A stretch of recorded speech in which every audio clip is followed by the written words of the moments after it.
رحم الله من قرأ الفاتحة.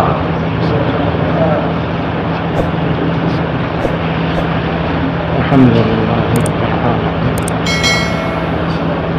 مالك يوم الدين إياك نعبد وإياك نستعين اهدنا الصراط المستقيم صراط الذين أنعمت عليهم غير المغضوب عليهم ولا الضالين.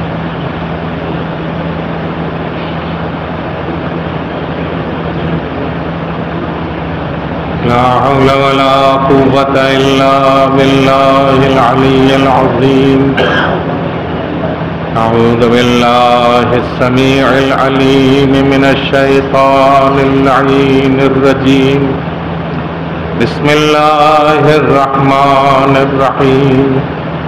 الحمد لله رب العالمين بارئ الخلائق أجمعين وخالق السماوات والأرضين وباعث الأنبياء والمرسلين والصلاة والسلام على أشرف الأولين والآخرين سيد المرسلين أشرف الأولين والآخرين صاحب خلق العظيم طه وياسين مولانا وسيدنا أبي القاسم محمد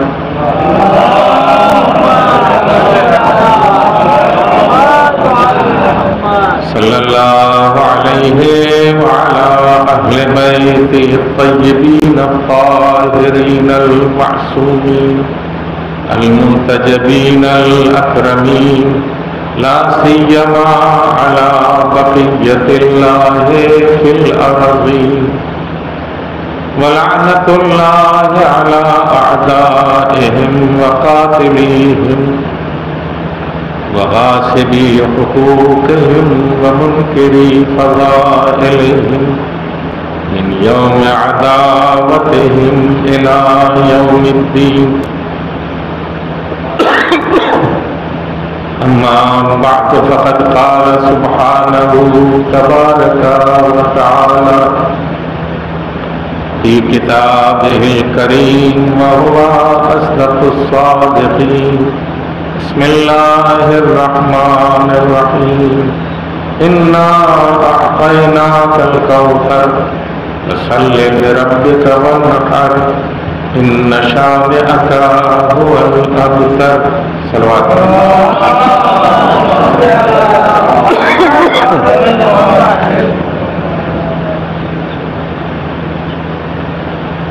صلوات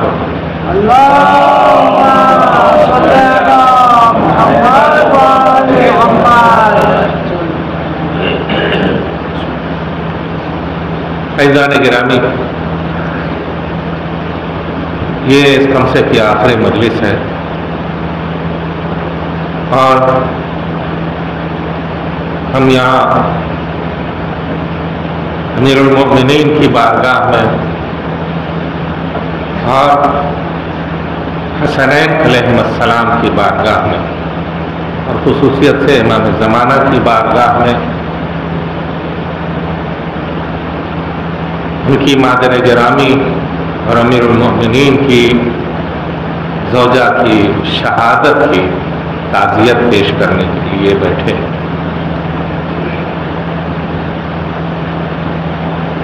ارشاد پروردگار ہے انا اعطیناک الکوثر، ہم نے تمہیں کوثر عطا کیا. اے نبی ہم نے تمہیں کوثر عطا کیا. فصلی لربک وانحر، تو یہ جو کوثر کی نعمت ہم نے تمہیں عطا کی ہے اس کے بدلے میں تمہیں جو کام کرنا ہے یہ کرنا ہے کہ تم نماز ادا کرو. غور کرنے کی بات ہے کہ جب نعمت کوئی ملتی ہے تو اس کا شکر ادا کرنے کے لیے تاکید کی جاتی ہے. پیغمبر سے کہا گیا ہے کہ تم شکرانے کے طور پر دو کام کرو، ایک نماز ادا کرو اور دوسرے قربانی. نماز پیغمبر سے کہا گیا ہے کہ نماز ادا کرو۔ ہم نے کل اس بات کا ذکر کیا تھا کہ معمولی سے معمولی نعمت بھی خدا کا شکر لازم کرتی ہے۔ انسان اگر ایک سانس پی لیتا ہے، ایک سانس پہ 2 شکر لازم ہے۔ سانس کا لینا اور اسی سانس کا باہر سے ادا دینا، اس ایک سانس میں 2 شکر ہیں۔ تو یہ 2 شکر جو ہیں وہ ایک سانس میں اگر ہوئے تو وہ نعمتیں کہ جن کا ہم شمار نہیں کر سکتے، ان کو ہم ان کا شکریہ کیسے ادا کریں؟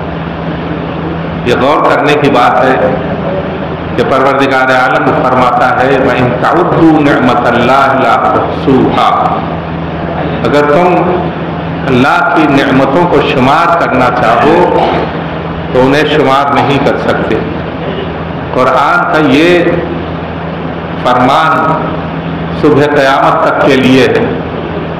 کمپیوٹر ایج میں ہم بیٹھے ہوئے ہیں اور کمپیوٹر 1 سیکنڈ میں کروڑوں کا حساب و کتاب کر دیتا ہے، لیکن خداوند عالم فرماتا ہے ہم نے اتنی نعمتیں تم کو دی ہیں کہ تم کمپیوٹر سے بھی ان نعمتوں کو شمار نہیں کر سکتے۔ صلوات پڑھیں محمد علیہ۔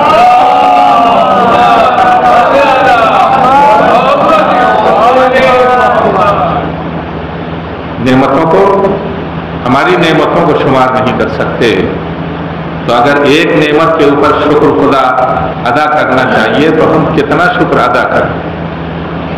ہم ادا ہی نہیں کر سکتے پروردگار عالم کی نعمتوں کا شکریہ۔ لہذا ملا جلا کر کے یہ کہا گیا کہ یہ شکرن کہنا اپنی جگہ کے اوپر ہے، لیکن اگر کوئی بڑی نعمت مل جائے تو اپنے سر کو بارگاہ خداوندی میں جھکا دو، یعنی صلوات پڑھو اور نماز پڑھو۔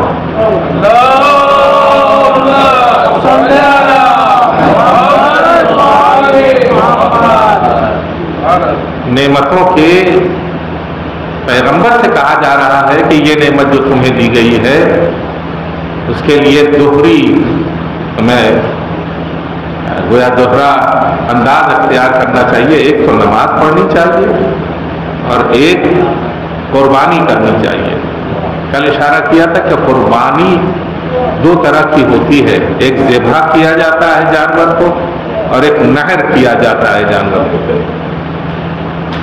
سورہ کوثر میں آیا وَنْحَرْ، بڑا جانور قربان کرو خداوند عالم کی بارگاہ، تاکہ اس کا فیض زیادہ سے زیادہ لوگوں تک پہنچ سکے۔ اب اس کے اندر کتنے راز ہیں اور کتنے رمز ہیں یہ ہم نہیں بتا سکتے کہ وَنْحَرْ کیوں کہا گیا۔ عرب میں سب سے قیمتی جانور جسے کہتے ہیں وہ اونٹ، سب سے قیمتی جانور، وہ انسان کے گویا روزی کمانے کے کام بھی آتا ہے، انسان کا سفر کرنے کے کام بھی آتا ہے، سمجھ رہے ہیں، اور بوجھ ڈھونے کے کام بھی آتا ہے، پیاس بجھانے کے کام بھی آتا ہے کہ وہ اپنے کوہان میں پانی کا ذخیرہ اکٹھا کر لیتا ہے۔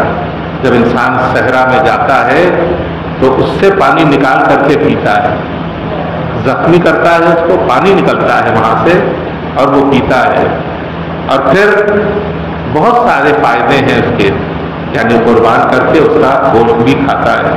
تو یہ تمام نعمتیں ہیں ایک جانور کے اندر۔ وہ جانور کتنا قیمتی ہونا چاہیے عرب کی سرزمین کے اوپر، اور پیغمبر کو کہا گیا کہ ایسے جانور کو نحر کرو سیدہ جیسی نعمت کے ملنے پر۔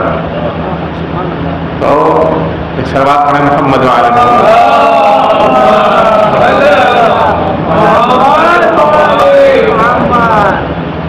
فصلی لربک فانحر، نماز ادا کرو اور اونٹ کی قربانی کرو۔ ان شانئک هو الابتر، بلا شبہ تمہارا دشمن ہی ابتر ہے، تمہارا دشمن ہی ابتر ہے۔ کوثر دے دیا۔ کبھی کوثر کے اعتبار سے ہم نے تصور کیا کہ پروردگار عالم نے اگر صرف خاندان کو کی طرف اشارہ کیا ہے تو یہ خاندان کتنا بڑا ہے؟ پوری دنیا میں اگر آپ گھوم جائیے تو 1400 برس کے اندر آپ کو کوئی ایسی فیملی نہیں ملے گی کہ جس کا سلسلہ اب تک نہ ٹوٹا ہو اور صبح قیامت تک نہ ٹوٹے گا۔ توجہ ہے میری طرف؟ یہ فیملی ایسی ہے کہ جس نے دنیا کے دائرے کو چھوٹا کر دیا۔ کوئی ملک ایسا نہیں ہے کہ جہاں اولاد جناب فاطمہ موجود نہ ہو، کوئی ملک ایسا نہیں ہے۔ بڑے بڑے شہر آپ دیکھ لیجئے، دیہات دیکھ لیجئے، علاقے دیکھ لیجئے، ممالک دیکھ لیجئے، سمجھ رہے ہیں؟ کوئی ملک ایسا نہیں ہے کہ جہاں جناب سیدہ کی اولاد پائی نہ جاتی ہو۔ اور یہ کثرت اولاد جو ہے، کوثر کے معنی کیا ہے؟ کثرت اولاد۔ یہ کثرت اولاد جو ہے اس کا سلسلہ ٹوٹنے کا نام نہیں لیتا، بلکہ سیلاب کی طرح بڑھتا جا رہا ہے، سیلاب کی طرح یہ بڑھتا جا رہا ہے۔ اب یہ بات الگ ہے کہ سادات اپنے آپ کو جس اعتبار سے سیدہ سے وصل دینا چاہیے وہ دیتے ہیں، یعنی سادات سیدہ سے جڑے بھی ہیں یا نہیں؟ توجہ ہے میری طرف؟ یہ سادات کرام دشمنان سیدہ کی طرح زندگی تو نہیں بسر کر رہے ہیں؟ جانے میری طرف سیدہ کے دشمنوں کی طرح زندگی تو نہیں بسر کر رہے ہیں، ایسی زندگی تو نہیں بسر کر رہے ہیں کہ جو سیدہ کو پسند نہ ہو، ایسی زندگی تو نہیں بسر کر رہے ہیں کہ جو خدا اور رسول کو پسند نہ ہو،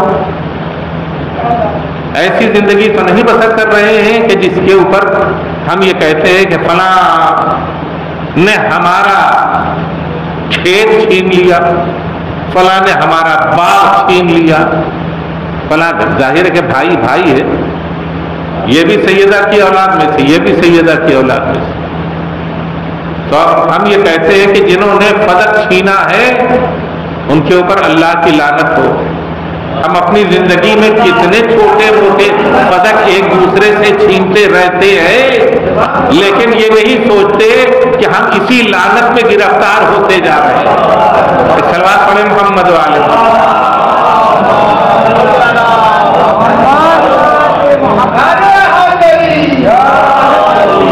اسی لعنت میں ہم بھی گرفتار ہوتے جا رہے ہیں، دوسرے کا حق چھین رہے ہیں، دوسرے کا مال چھین رہے ہیں، دوسرے کی زمین چھین رہے ہیں، اور پھر ہم خوش ہو کر کے کہتے ہیں ہم بہت بڑے سید ہیں۔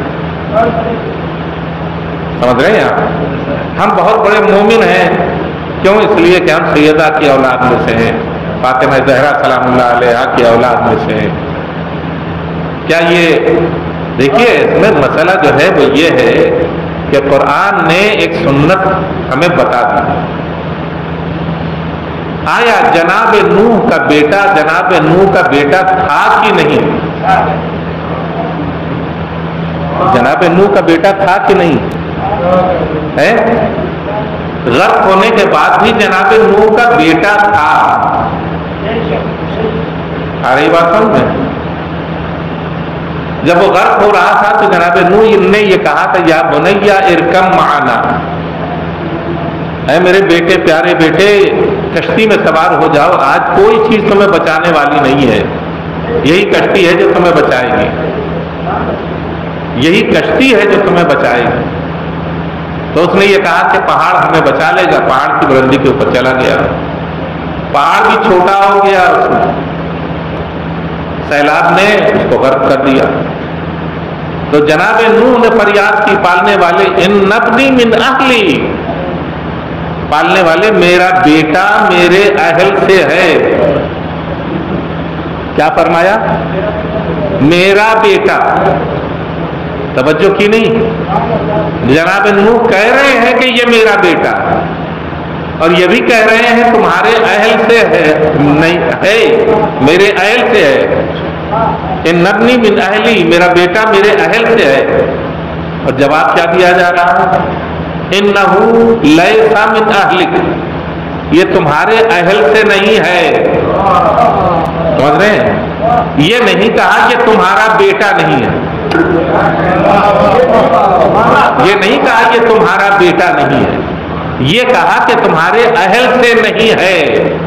یعنی بیٹا تو ہے لیکن اس میں تمہاری اہلیت نہیں پائی جاتی، اس میں تمہاری اہلیت نہیں پائی جاتی، تمہارے جیسا طور طریقہ نہیں پایا جاتا.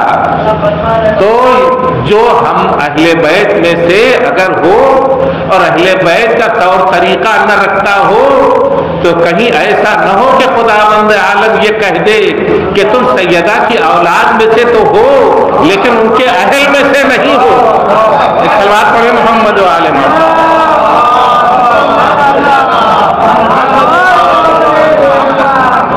ایک مرتبہ اور صلوات پڑھیں محمد.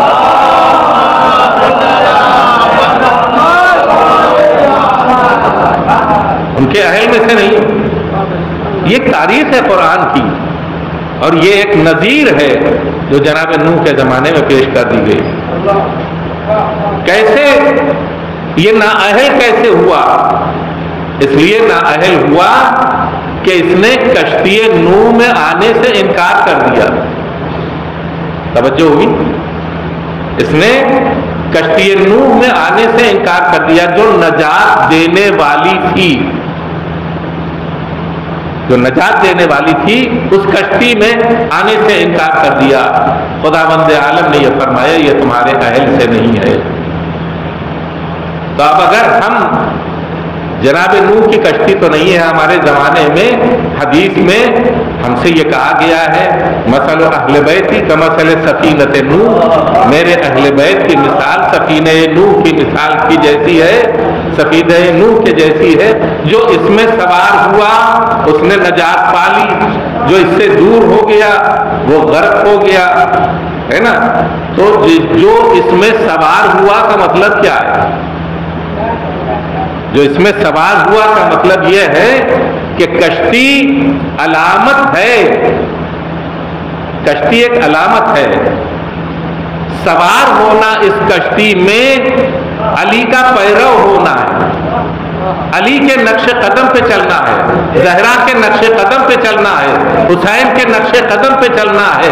اگر ان کے نقش قدم سے ہٹ کر کے اپنی زندگی الگ تم نے گزاری تو تمہارا انجام بھی نوح کے بیٹے کی طرح ہوگا، اس لیے کہ تم نے اہل بیت کی کشتی میں سوار ہونے سے انکار کر دیا. صلوات پڑھیں محمد و آل محمد. ایک مرتبہ اور صلوات پڑھیں محمد.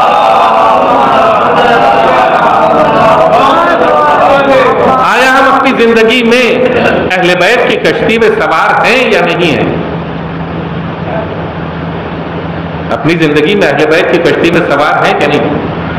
اپنے سونے جاگنے میں اہل بیت کے پیروکار ہیں کہ نہیں؟ اپنے اٹھنے بیٹھنے میں اہل بیت کے پیروکار ہیں کہ نہیں؟ اپنی گفتگو اور خاموشی میں اہل بیت کے پیروکار ہیں کہ نہیں ہیں؟ اپنے گویا زندگی کے تمام لمحات میں اہل بیت کے پیروکار ہیں کہ نہیں؟ اہل بیت کے پیروکار ہوں گے تو دنیا جنت نظر آئے گی، اور اہل بیت کے مخالف ہوں گے تو دنیا جہنم کدہ بنے گی. آپ اپنے ہی کو نہیں سنبھال پائیں گے تو گھر کو کیا سنبھالیں گے؟ اپنے ہی کو نہیں سنبھال پائیں گے تو گھر کو کیا سنبھالیں گے؟ گھر والوں کو کیا سنبھالیں گے؟ بچوں کو کیا سنبھالیں گے؟ زندگی ایسی بسر ہوگی. علیکم السلام ورحمۃ اللہ. ایسی زندگی بسر کر رہے ہیں ہم کہ جیسے ہمارے دشمن بسر کرتے ہیں. ہم ایسی زندگی بسر کر رہے ہیں جیسے ہمارے دشمن بسر کرتے ہیں. کھانے کو جو مل گیا، ابھی دسترخوان کے اوپر کھانا آیا تو حالت یہ ہوتی ہے دیکھو کھانا بنانا نہیں آتا، اتنے دن ہو گئے گھر میں آئے تھے، تمہیں کھانا نہیں بنانا آتا، دال میں نمک کم ہے اور فلاں چیز میں یہ کمی ہے اور یہ زیادتی ہے اور یہ زیادتی ہے، لڑے پڑ رہے ہیں۔ بچوں کو کھلانا سمجھتے ہیں کہ بڑا فریضہ ہم نے انجام دیا، علیکم السلام ورحمۃ اللہ۔ پہنانا سمجھتے ہیں کہ ہم نے بڑا فریضہ انجام دے لیا، ہے نا؟ کبھی یہ نہیں سوچا کہ کھلانا اور پہنانا جو ہے وہ تو پروردگار عالم نے جانوروں کو اپنے طرف سے دے دیا ہے۔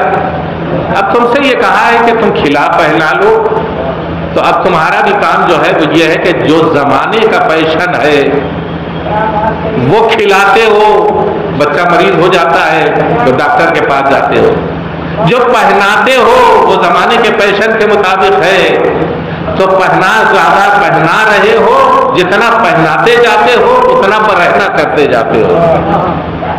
نہیں توجہ کیا؟ جتنے آج کے کپڑے ہیں بازاروں میں، اب اگر آپ ان کپڑوں کو بچوں اور بچیوں کو پہنائیں گے تو آپ کی بچیاں پہننے کے ساتھ ہی ساتھ برہنہ نظر آئیں گی۔ نہیں توجہ کیا آپ نے؟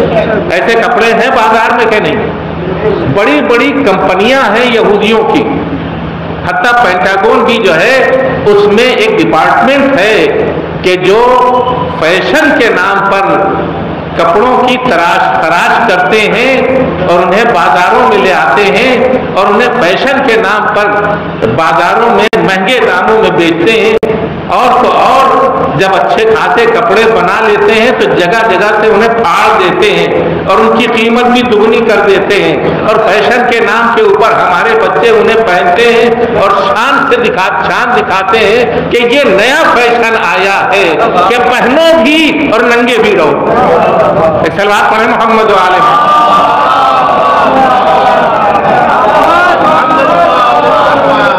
اس سے بہتر انداز میں سلوات پڑھیں محمد۔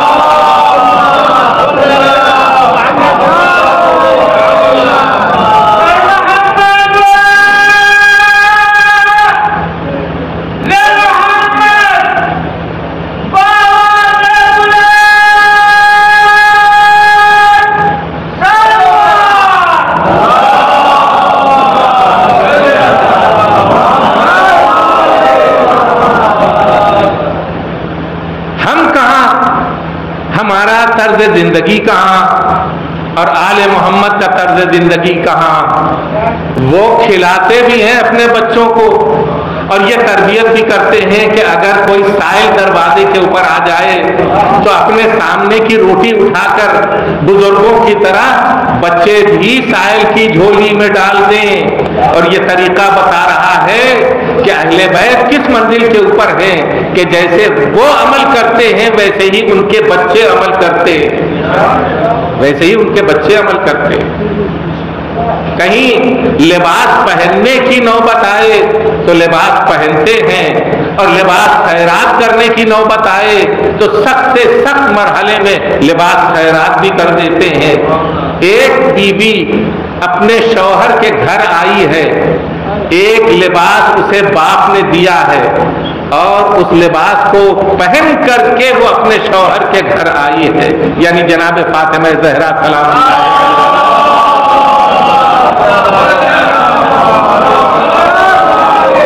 اپنے شوہر کے گھر آئیں، ابھی اپنے شوہر کے گھر آئی تھی کہ کچھ دیر کے بعد ایک سائل خاتون آئی دروازے کے اوپر اور یہ کہتی ہے آل محمد ہم بے لباس ہیں، ہمیں لباس دو، ہمارا لباس بوسیدہ ہو گیا ہے، ہمیں لباس دو۔ جناب سیدہ کے کانوں میں یہ آواز آتی ہے اور جناب سیدہ ایک مرتبہ یہ سوچتی ہیں کہ میرے پاس ایک کپڑا ہے جو میرے بابا نے شادی کا جوڑا مجھے دیا ہے، اور ایک وہی بوسیدہ لباس ہے جو میں معمولاً پہنتی ہوں۔ ایک مرتبہ سیدہ کے ذہن میں قرآن کی یہ آیت گھومنے لگی، لن تنالوا البر حتی تنفقوا مما تحبون، پرہیزگاری تک اس وقت تک نہیں پہنچ سکتے جب تک کہ تم خدا کی بارگاہ میں وہ خیرات کرو جسے تم خود پسند کرتے ہو. خدا کی بارگاہ میں وہ لباس دو، وہ خیرات کرو جسے تم خود پسند کرتے ہو. میں پوشیدہ لباس پسند نہیں کرتی تو پوشیدہ لباس وہ کیا پسند کرے گی جو سائل بن کے آئی ہے. لہذا وہ لباس دینا چاہیے جو مجھے پسند ہے اور میرے بابا نے دیا ہے. اپنا لباس، نیا لباس اتار دیا، تبدیل کر دیا اور پرانا لباس پہن لیا اور نیا لباس سائل کے حوالے کر کے بتایا خدا کی مرضی سیدہ کی مرضی ہے، سیدہ کی مرضی خدا کی مرضی ہے. ایک سلوات پڑھیں محمد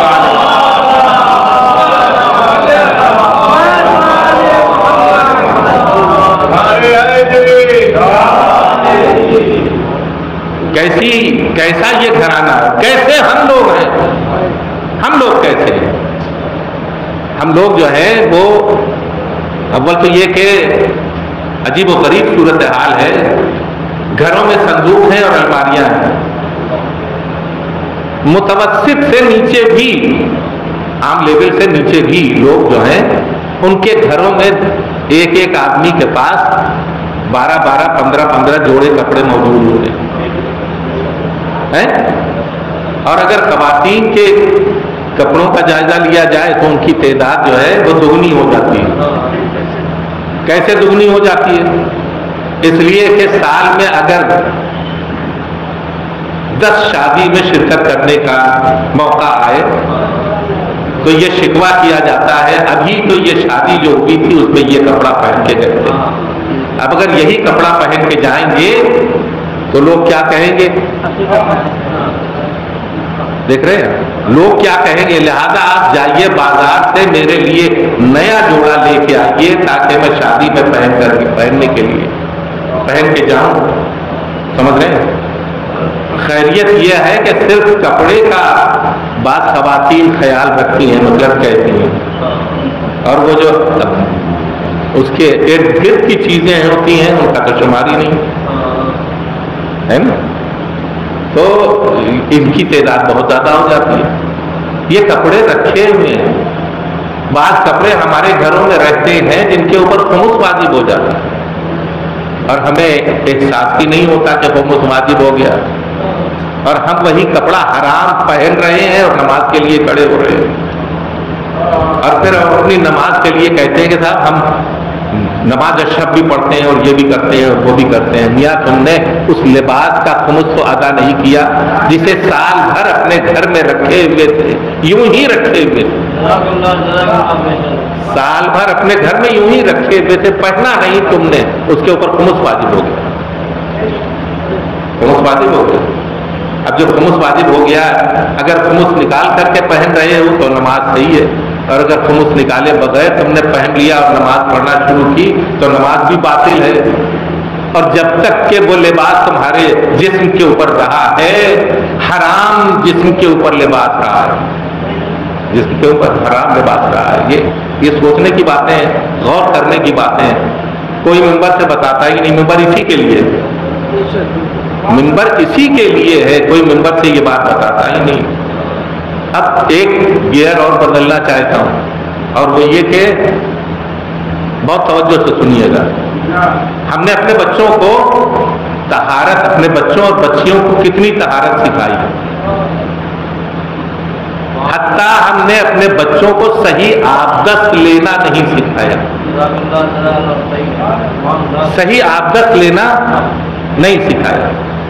بچیاں 9 سال کے بعد بالغ ہو گئی، بچے 14 سال تک پہنچتے پہنچتے بالغ ہو جاتے ہیں. یہ ہمارے ہاں اصطلاح غلط ہو گئی ہے کہ 15 سال کے بعد بچے بالغ ہو. بعض بچے بلوغ کی جو علامتیں بتائی گئی ہیں 13 سال کراس کیا، 13.5 سال، پونے 14 سال، 14 سال تک پہنچتے پہنچتے جو علامتیں بتائی گئی ہیں بلوغ کی کہ زیر ناف بال آ جانا، بغل میں بال آ جانا، سمجھ رہے ہیں، اور نجاست کا ظاہر ہو جانا، یہ 14 سال میں بھی ہو جاتا ہے. تو ہم انتظار کرتے رہتے ہیں 15 سال گزر جائے تو بچہ بالغ ہوگا. نہیں، اس سے پہلے ہی سکھائیے. تو نہ یہ صفائی سکھائی جاتی ہے، طہارت سکھائی جاتی ہے.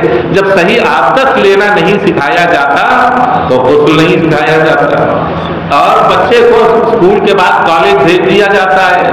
ایسی مائیں ہمارے ماحول میں پائی جاتی ہیں جنہیں غسل کرنے کا صحیح طریقہ نہیں آتا. ماں بن گئی ہیں، غسل کرنے کا صحیح طریقہ نہیں آتا. ایک ہی غسل کرتی جا رہی ہیں، دوسری نیت بھی نہیں آتا، اس لیے کہ نہیں بتایا گیا. اب یہ ایک دوسرے گھر میں گئیں، بیٹیاں بیوی بن گئیں، انہیں نہیں معلوم کہ اب غسل کون سا واجب ہو گیا. ابھی تنہا ایک غسل تھا، اب کچھ اور غسل واجب ہو گئے ہیں. 3 غسل تھے، اب 4تھا غسل واجب ہو گیا ہے. اب یہ کسی نے بتایا نہیں، اور وہ حرام زندگی، نجاست کی زندگی بسر کر رہی ہے. تو جس گھر میں طہارت جسمی نہیں سکھائی جاتی، توجہ ہے، جس گھر میں جسم کی طہارت نہیں سکھائی جاتی، اس گھر میں روح کی طہارت کہاں سے آئے گی؟ جس گھر میں جسم کی طہارت نہیں سکھائی جاتی، اس گھر میں روح کی طہارت کبھی نہیں آ سکتی. اور روح کی طہارت ہی کا نام ہے محبت اہل بیت.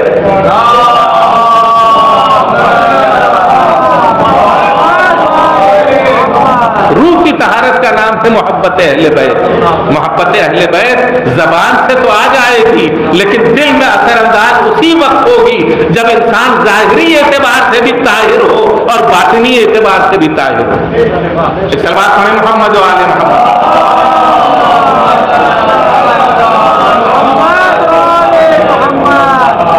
ایک مرتبہ اور سلوات پڑھیں محمد.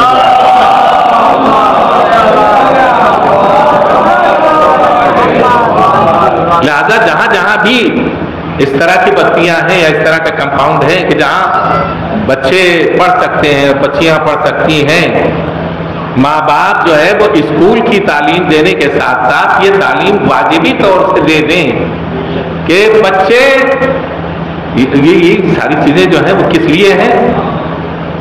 اب جب یہ بچے بڑے ہوں گے تو آپ کے منہ چڑھیں گے. کیوں منہ چڑھیں گے؟ اس لیے کہ آپ نے وہ روحانی تعلیم نہیں دی ہے کہ جس سے باپ کو باپ سمجھا جائے، ماں کو ماں سمجھا جائے. جب وہ روحانی تعلیم نہیں دی گئی ہوگی تو ایسے ہی بچے اکڑ کر کے ماں باپ سے گفتگو کریں گے، اکڑ کے گفتگو کریں گے. میاں جو چیز جو ہے وہ نجس ہو جاتی ہے، اگر ہم دیکھ لیتے ہیں تو اسے ہم دور کر دیتے ہیں اپنے اخبار سے، یا اسے پاک کرنے کی کوشش کرتے ہیں. جب تک پاک نہیں کر لیتے اس وقت تک اس کو قریب نہیں رکھتے. جب تک پاک نہیں کر لیتے اس وقت تک اس کو قریب نہیں رکھتے. اس سے بڑھ کر کے کوئی زیادہ ڈیوٹی ہو سکتی ہے کہ آپ اپنے بچوں کو پاکیزہ نہ بنائیں اور اپنے سے قریب رکھیں اور سوچیں کہ یہ ہم سے محبت کرے گا. سوچیں کہ ہم سے محبت بھی کرے گا. یہ عجیب و غریب چیز ہے. ایک مرتبہ اور صلوات پڑھیں محمد.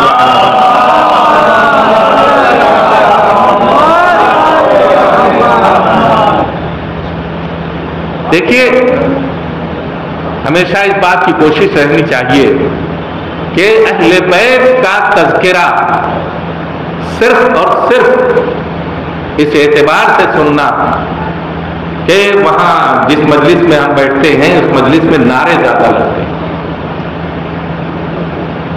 تو تنہا نعرے جو ہیں وہ ہماری روحانیت میں اضافہ نہیں کر سکتے.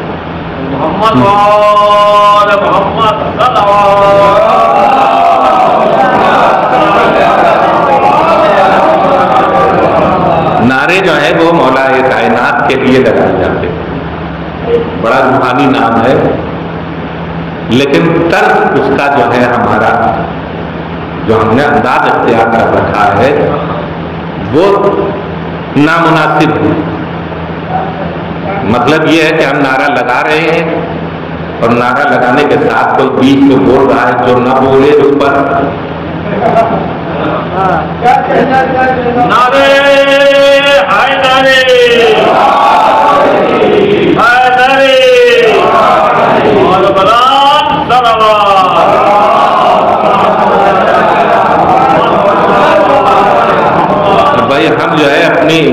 مومنین کی نسلوں کا فیصلہ کرنے لگتے ہیں. مومنین کی نسلوں کا فیصلہ کرنے لگتے ہیں ناموں سے کہ اگر آپ نہیں بھیج رہے ہیں تو خدا نخواستہ آپ کی نسل میں کوئی کمی ہو گئی ہے نا. یہ طریقہ پسند نہیں ہے اہل بیت.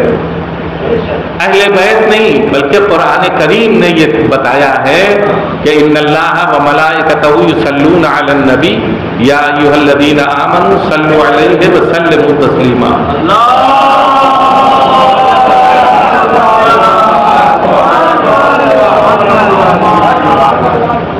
ہے نا. تو یہ کیا ہے؟ یہ عبادت. اللہ بھی اس میں شامل ہے, فرشتے بھی اس میں شامل ہیں. مومنین کو بھی تاکید کی گئی ہے کہ تم اس عبادت میں شریک ہو جاؤ. سمجھ رہے ہیں؟ تو جو عبادت بنائی گئی تھی وہ کم ہوتی جا رہی ہے, اور وہ نعرے کے جس سے نسلوں کا فیصلہ کیا جا رہا ہے وہ بڑھتے جا رہے ہیں. ہمیں فرق کرنا پڑے گا.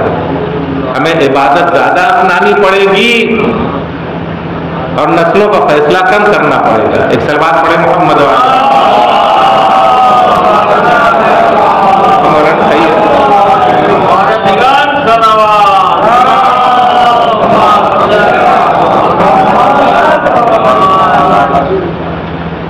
اب رہ گئی بات کہ جی کبھی کبھی کڑوی باتیں بھی سنانا پڑتی ہیں. ایک سلوات پڑھے محمد والا.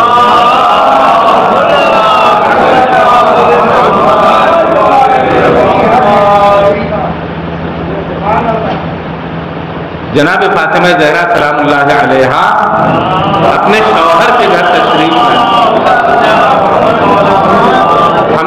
ہم نے اپنی زندگی کا طور طریقہ کیسا بنا رکھا ہے. آج جو ہے ہم اپنی جناب سیدہ کی زندگی سے بالکل الگ زندگی بسر کرتے ہیں. بالکل الگ زندگی بسر کرتے ہیں. بالکل ویسے ہی سوچنے لگے ہیں اپنی بیٹیوں کی پیدائش کے سلسلے میں کہ جب بیٹی آتی ہے گھر میں تو ہمارا دل ڈوبنے لگتا ہے. بالکل کافروں کی طرح سے. کافروں کی طرح سے جس ماحول میں ہم زندگی بسر کرتے ہیں اس ماحول میں یہی ہوتا ہے کہ گھر لوٹ کے لے جانے والی آ گئی. گھر لوٹ کے لے جانے والی آ گئی. اور لڑکا پیدا ہوتا ہے تو یہ خیال آتا ہے کہ گھر بھرنے والا آ گیا. تو لڑکیاں جہیز کے نام پر گھر لوٹ کے لے جائیں گی اور لڑکے جہیز کے نام پر گھر بھرنے کے لیے آئے. لہذا لڑکے کی پیدائش میں خوشی ہوتی ہے اور لڑکی کی پیدائش میں غم منایا جاتا ہے. کفار و مشرکین کے ہاں جب لڑکیاں پیدا ہوتی تھیں تو اب لڑکیوں کے باپ جو ہے ان کا چہرہ کالا پڑ جاتا تھا اور وہ لوگوں سے منہ چھپا کر کے ادھر ادھر گھومتا رہتا تھا, کوئی دیکھ نہ لے کہ یہ کہے کہ اس کے یہاں لڑکی پیدا ہوئی ہے. حضور سرور کائنات کو پروردگار عالم نے ایک بیٹی اسی مشن کو توڑنے کے لیے دی, اسی خرابی کو توڑنے کے لیے رحمت للعالمین کو ایک بیٹی عطا کی. اور نبی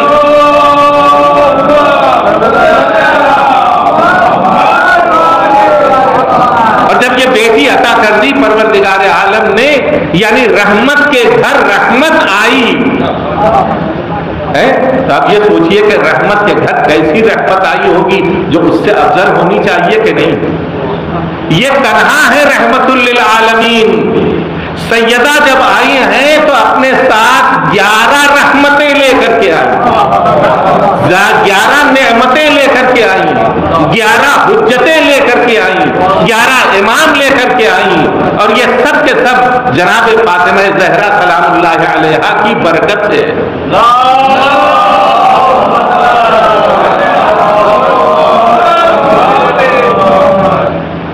کیا کیا پیغمبر نے؟ اسی ایک بیٹی کے ذریعے مکے کے پورے معاشرے کو, بلکہ اسلام کے پورے معاشرے کو تبدیل کر دیا. پورے معاشرے کو تبدیل کر دیا. کیسے تبدیل کر دیا؟ ایسے تبدیل کیا, یہ اپنے سے نہیں کیا. نبی تو عمل میں کسی بھی طرح سے نہ عملی اعتبار سے نہ زبانی اعتبار سے اپنے سے کچھ کرتا ہی نہیں. وما رمیت اذ رمیت ولکن اللہ رمی. آپ کنکری نہیں پھینک رہے ہیں بلکہ اللہ کنکری پھینک رہا ہے. وما ينطق عن الهوى ان هو الا وحی یوحی. آپ کچھ بول نہیں رہے ہیں بلکہ خدا بند عالم کی وحی نازل ہوتی ہے تو آپ بولتے ہیں. تو زبان کے اوپر بھی مہر ہے الوہیت کی، عمل کے اوپر بھی مہر ہے الوہیت کی. اب سیدہ بارگاہ رسالت میں آتی ہیں تو کم سن رسالت معاد کی بارگاہ میں آتی ہیں تو اب حضور کیا کرتے ہیں؟ اپنی جگہ سے کھڑے ہو جاتے ہیں، آگے بڑھتے ہیں، احترام کرتے ہیں، اپنی جگہ لا کے بٹھاتے ہیں. حضور یہ کیا کر رہے ہیں؟ کہا میں تو اپنی مرضی سے کچھ نہیں کرتا، جو کرتا ہوں خدا کرتا ہے، جو خدا حکم دیتا ہے میں اس کے اوپر عمل کرتا ہوں. تو اب سیدہ کی تعظیم اس لیے ہو رہی ہے کہ مرضی پروردگار ہے. سیدہ کی تعظیم اس لیے ہو رہی ہے کہ رضا پروردگار ہے. یہ راز کب کھلا؟ یہ اس وقت کھلا راز کہ جناب فاطمہ زہرا سلام اللہ علیہا کے لیے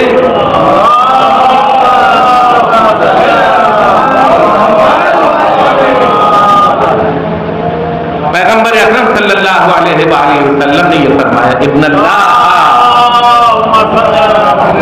اللہ یغضب لغضب فاطمہ ویرضا لرضاہا. پروردگار بلا شبہ پروردگار عالم جب فاطمہ غضبناک ہو جاتی ہیں تو غضبناک ہوتا ہے. فاطمہ کے غضبناک ہونے پر خدا غضبناک ہوتا ہے اور فاطمہ کے راضی ہو جانے پر خدا راضی ہوتا ہے. یعنی یہ ایک درجہ ہے کہ اللہ کے راضی ہونے پر فاطمہ راضی ہوں، اللہ کے غضبناک ہونے پر فاطمہ غضبناک ہوں.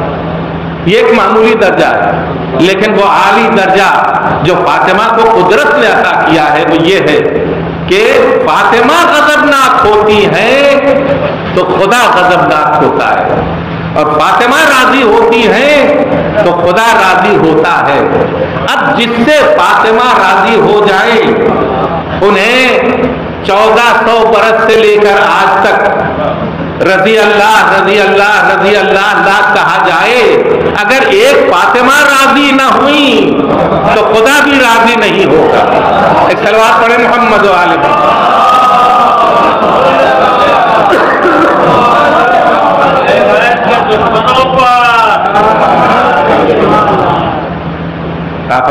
کا وقت جو ہے وہ میری طرف سے تمام ہو گیا. محمد اور محمد ان اللہ. فاطمہ کیسی ہے؟ اپنے شوہر کے گھر آئی تو پہلا بہترین عمل انجام دیا، خدا کی راہ میں خیرات. خدا کی راہ میں خیرات. ابھی اپنے شوہر والی ہوئی، شوہر کے گھر والی ہوئی، پہلا کام یہ کیا کہ بہترین لباس سائل کے حوالے کر دیا. ساری رات گزر گئی، رات گزری تو اس شان سے گزری کہ شہزادی نے کہا کس سے؟ امیر المؤمنین علی ابن ابی طالب علیہ السلام.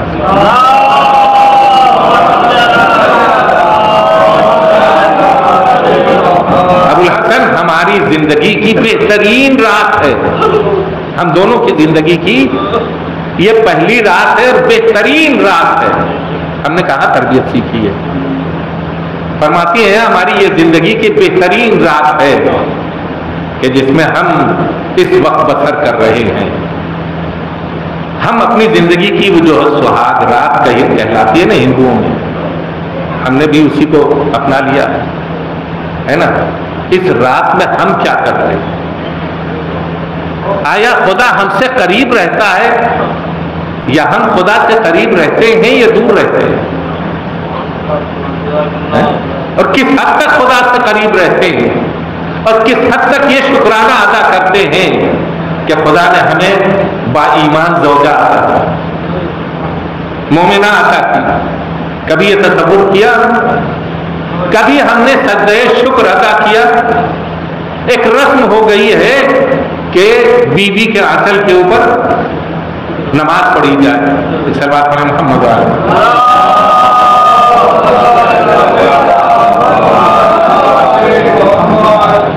بہت سے جوان یہ بھی نہیں جانتے کہ آنچل کے اوپر نماز پڑھنی ہے تو کیسے پڑھنی ہے. وہ شکرانے والی نماز بھی نہیں جانتے. اور جو رات پہلی ہوتی ہے وہ ایسی ہوتی ہے کہ جس پہ خدا رہتا ہی نہیں, قریب رہتا ہی نہیں, صرف شیطان رہتا ہے. صرف شیطان قریب رہتا ہے. جس شخص کی زندگی کی پہلی رات شیطان کے ساتھ بسر ہو, اس کی زندگی کیسے بسر ہوگی؟ زندگی کیسے بسر ہو؟ جس شخص کی زندگی کی پہلی رات شیطان کے ساتھ بسر ہو, اس شخص کی زندگی کی کا خیال کی وہ تو خدا ہی حاکم.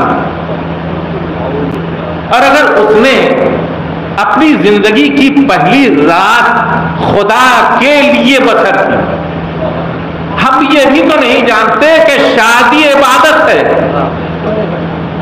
ہم یہ بھی تو نہیں جانتے کہ شادی عبادت ہے. تو فتح الامام کبھی اٹھا کر کے دیکھا نہیں کہ اس میں دعا مانگنے کے لیے کہا گیا ہے کہ بیوی کے پیشانی کے اوپر سورہ قل هو اللہ لکھیے. اگر لکھنے کا طریقہ بتایا گیا ہو تب نہ لکھے. لکھنا ہی نہیں بتایا گیا, قل هو اللہ ہی نہیں بتایا گیا. ابھی تو قل هو اللہ کسی اور کے لیے, کسی اور چکر کے لیے پڑھی جا رہی ہے دل میں, ہے نا. تو آپ قل هو اللہ لکھنا ہے اور اس کے بعد قبلہ روک کر کے اس کی پیشانی کے اوپر قل هو اللہ لکھ کر کے اور پیشانی پکڑ کر کے یہ دعا کی جاتی ہے کہ پالنے والے ہم نے اسے تیرے نام پر حلال کیا ہے. ہم نے اسے تیرے نام پر حلال کیا ہے اور تیرے نام سے اسے اپنی زندگی میں شریک کیا ہے. لہذا شیطان کو اس کے اور ہمارے قریب نہ آنے دے. توجہ ہے, شیطان کو اس کے اور ہمارے قریب نہ آنے دے. یہ پہلی رات سے زندگی کی. ہم میں سے کتنے لوگ اس کام کو انجام دیتے ہیں اور کتنے لوگ یہ تصور کرتے ہیں. اور اسی کے ساتھ ساتھ جناب سیدہ کی زندگی کی پہلی رات ملاحظہ فرمائیے. جب یہ پہلی رات آتی ہے تو سب سے پہلے خدا کی راہ کا خیرات کرتی ہیں. اور جب علی ابن ابی طالب علیہ السلام اس گھر میں تشریف لاتے ہیں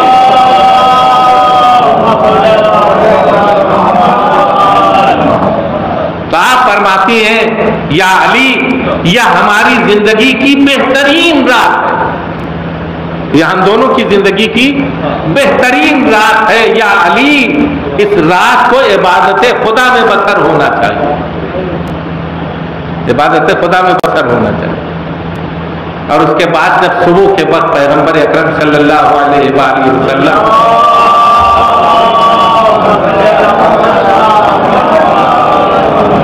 بس کر دیتا ہوں, جب آپ آتے ہیں اپنی بیٹی سے ملنے کے لیے تو اپنے داماد یعنی علی ابن ابی طالب علیہ السلام سے پوچھتے ہیں یا علی, تم نے اپنی زوجہ کو کیسا پایا؟ ہمارے ماحول میں تو لڑکی کا باپ گھر ہی میں نہیں آئے گا کہ ہم نے اپنی لڑکی بھیج دی ہے, کہاں جائیں وہاں ہمارے شرم پہ. یعنی گویا یہ ساری چیزیں جو ہیں وہ ہم نے اسلام سے الگ اپنا لی ہیں. لہذا اگر ہم نے اپنی بیٹی کو اچھا بنایا ہے تبھی تو اس کا امتحان لینے کے لیے آ رہے ہیں. پیغمبر آئے ہیں یہ دیکھنے کے لیے میری تربیت میں کوئی کمی تو نہیں رہ گئی ہے. سیدہ کے سلسلے میں تربیت میں مجھ سے کوئی کمی تو نہیں رہ گئی ہے. لہذا علی سے پوچھتے ہیں یا علی بتاؤ تم نے فاطمہ کو کیسا پایا؟ تو آپ امیر المومنین جواب دیتے ہیں نعم العون الی طاعت اللہ, اللہ کی عبادت میں بہترین مددگار پایا.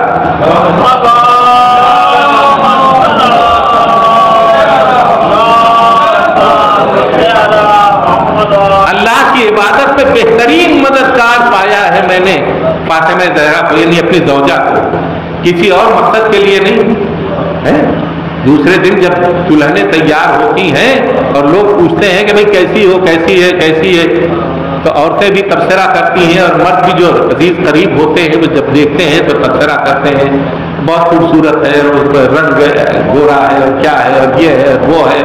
اور امیر المومنین سے پوچھتے ہیں پیغمبر کہ علی یہ بتاؤ کہ تم نے اپنی بیوی کو کیسا پایا؟ اور امیر المومنین فرماتے ہیں بہترین مددگار عبادت خدا کے لیے میں نے اپنی زوجہ کو پایا۔ اس سے بہتر کوئی جواب کائنات کا کوئی انسان دے سکتا ہے؟ اس سے بہتر کوئی جواب؟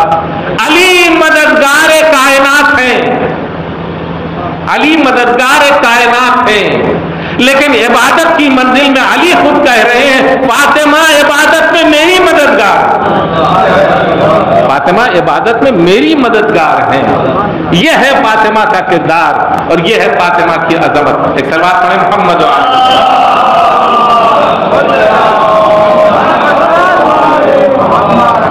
اس سے بہتر انداز میں صلوات پڑھیں محمد۔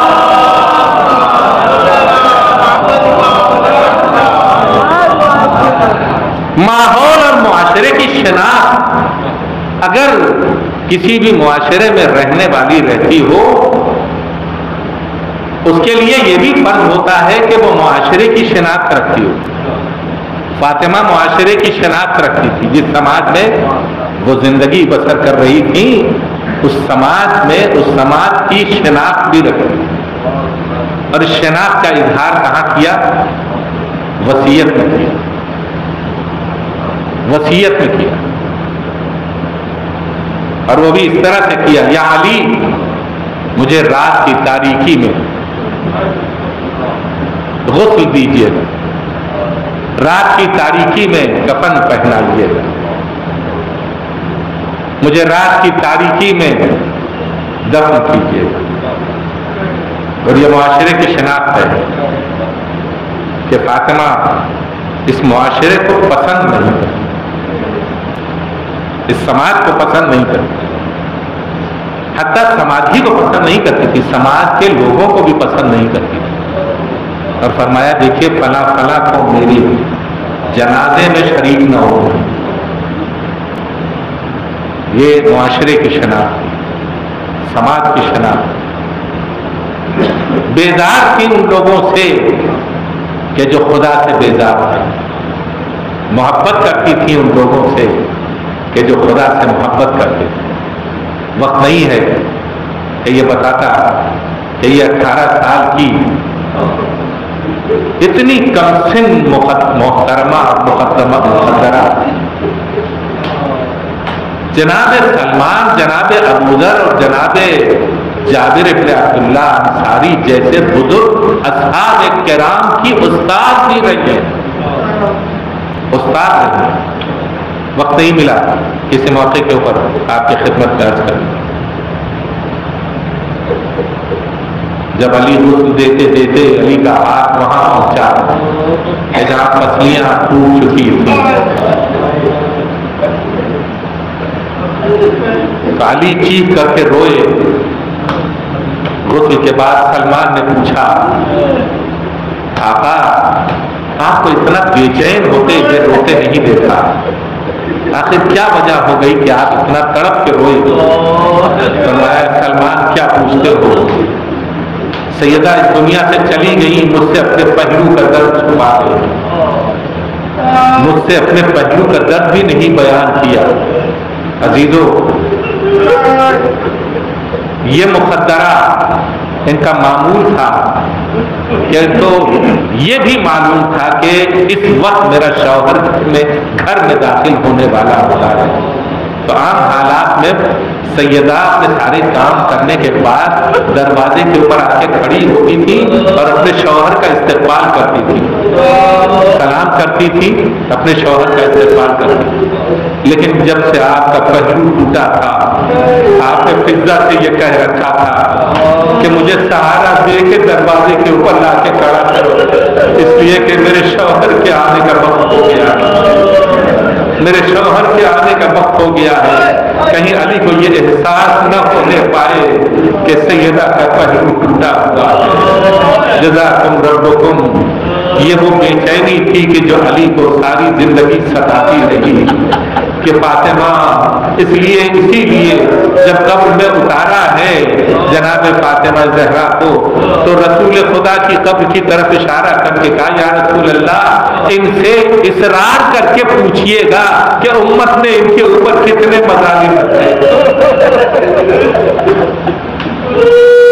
غسل دے دیا، غسل دینے کے بعد کفن پہنایا، اور کفن پہنانے کے بعد عزیزو عجیب و غریب منزل ہے۔